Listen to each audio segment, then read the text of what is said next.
wong sing parek Gusti Allah iku kok harus jadi kiai? Tidak. Orang berdakwah itu tidak harus jadi gelari Habib, tidak harus gelari Gus, tidak harus gelari kiai.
Wong itu nek berzikir ngersiki hati.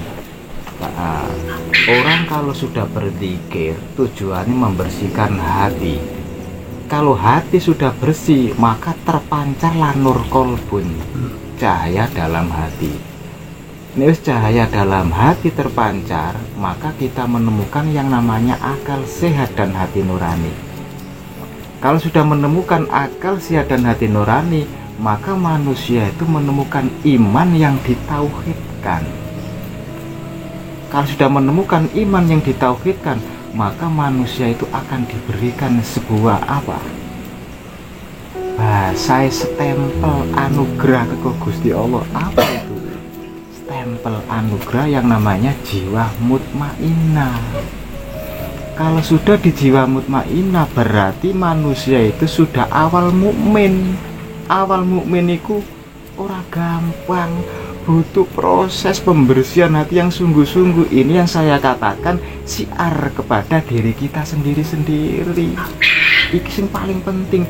Ayo syiar kepada diri kita sendiri-sendiri.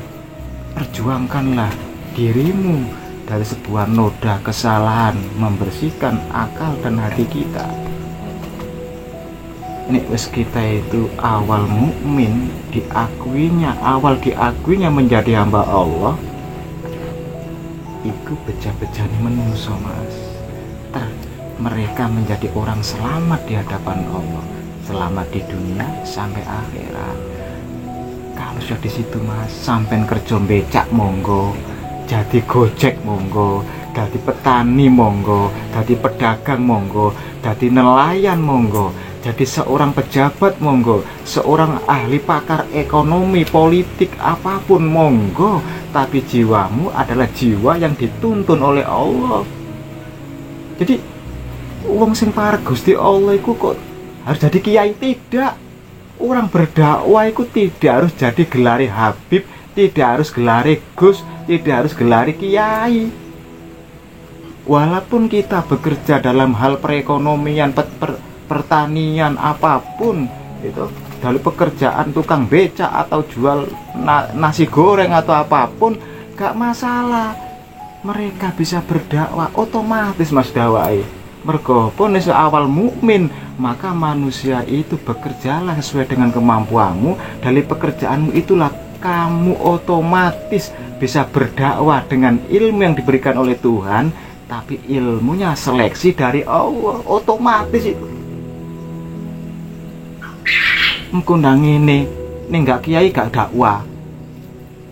Kiai itu pekerjaan mas. Gus menyampaikan sesuatu itu pekerjaan. Jadi jangan sampai berpikiran seperti itu. Walaupun sampean itu jadi orang jualan makanan apapun, jadi apapun, seorang nelayan atau seorang tukang ojek, kalau jiwa kita mutmainnah, maka kita akan menemukan amalkan ilmu.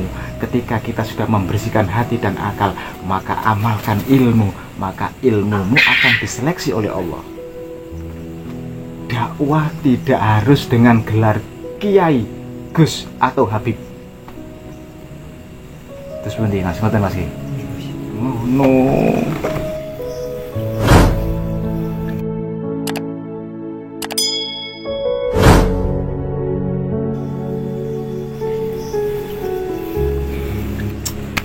Iki nek masalah tuntunan itu, nek masalah alimul ghaibi wasahada, nek masalah tatanan, nah iku kudu ono sekolahane, kudu ono yang namanya ono sekolahane, ono lembaga pendidikane, soal ilmu kalam, ilmu yang terbentuk dari membaca, menulis, menghafal, ceramah. Iku kudu ono lembaga yang jelas, iku jenangi ilmu tapi dalam tahapan tatanan.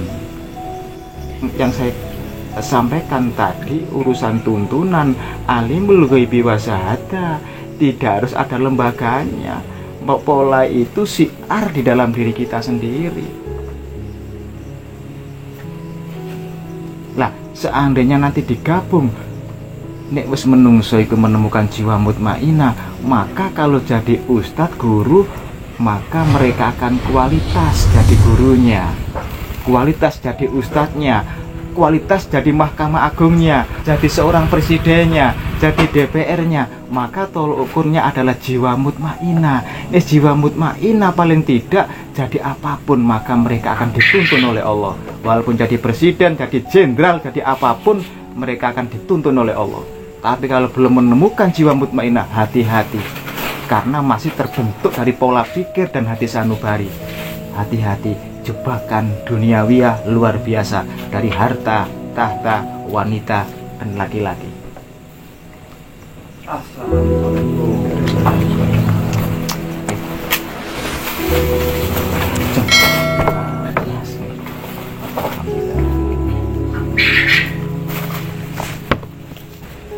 Apapun Mas, nek sampean iku dituntun Allah, gerakan sampean, pola akal sampean dituntun dari Gusti Allah.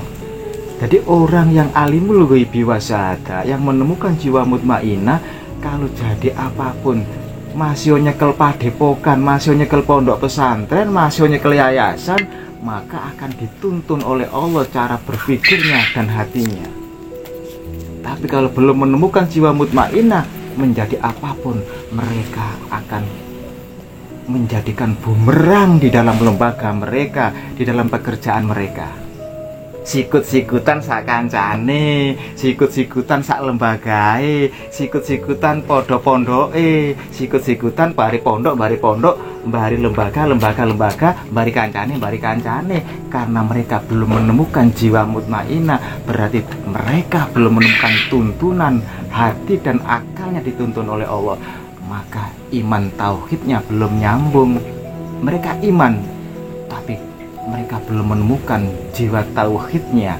Mergo iman tauhid iku prosesnya kudu mlebu nanggone jihadun nafsi, menemukan tingkatan ilmu yang kedua dan ketiga. Yang pertama adalah tatanan.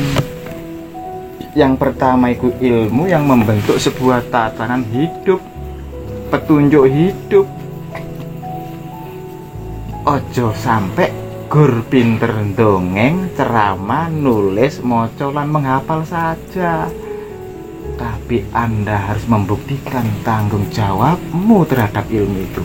Apa? Bersihkan hati dan jiwa, sehingga amal Anda menjadikan amal yang betul-betul kualitas, amal yang dituntun oleh Sang Penciptanya.